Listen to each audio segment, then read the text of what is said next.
कल्याण डोंबिवली ठाणे नाशिक इथे बिनविरोध उमेदवार निवडून आले आणि तिथं खूप जास्त प्रेशर आणि पैशाचा वापर झाला असं सांगत मनसे आता कोर्टात जात आहे आणि या सगळ्या विरोधात दाद मागत आहे. ज्यांना ज्यांना जिथं जायचं तिथं त्यांना जाण्याचा अधिकार आहे.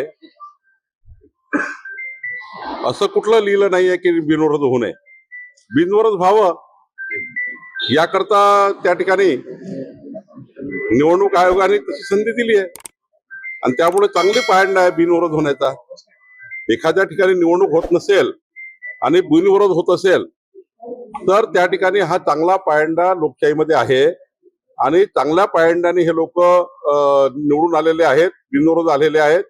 शेवटी सर्वांचा निवडण्याचा हे जो आहे अजेंडा हा विकासाचा आहे आणि तिथल्या जनतेला, तिथल्या विरोधी पक्षाला वाटलं असेल तिथल्या उमेदवारांना की भारतीय जनता पार्टी, शिवसेना, महायुतीचे लोक निवडून आले तर राज्य सरकार, केंद्र सरकारच्या योजनेचा फायदा त्या भागाच्या विकासाकरता होईल. आणि मग असं कुठं लिहिलं नाहीये की बिनविरोध होऊ नये.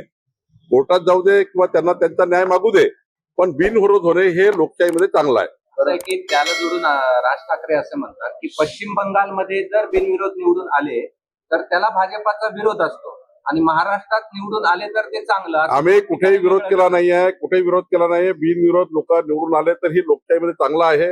अनेक सरपंच बिनविरोध होतात, अनेक ठिकाणी नगरसेवक बिनविरोध होतात, अनेक सरपंच या राज्यामध्ये बिनविरोध झालेले आहेत.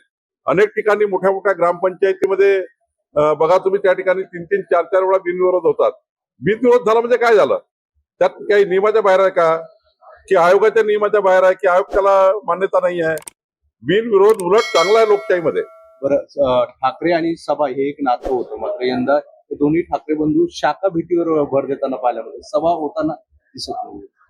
असं आहे की सभेला गर्दी होतं पण मतं मिळत नाही. आता शाखामध्ये जाईल त्या ठिकाणी मला माहित नाही शाखा आहे की नाही आहे. आता शाखाही एकनाथ शिंदेकडे चालल्या गेल्या आहेत, त्यामुळे शिंदेजीकडे शिवसेनेच्या शाखाही गेल्या, शाखाही आता उपलब्ध नाही आहेत. तर मला वाटतं त्यांनी प्रचार करावा, शाखेत जावं, सभा घ्याव्या, हा त्यांचा अधिकार आहे. पण मला एवढं नक्की कळतं की मुंबई आणि महाराष्ट्राची जनता आता डेव्हलपमेंटच्या बाजूने उभी आहे, डेव्हलपमेंटच्या विकासाच्या बाजूने उभी आहे.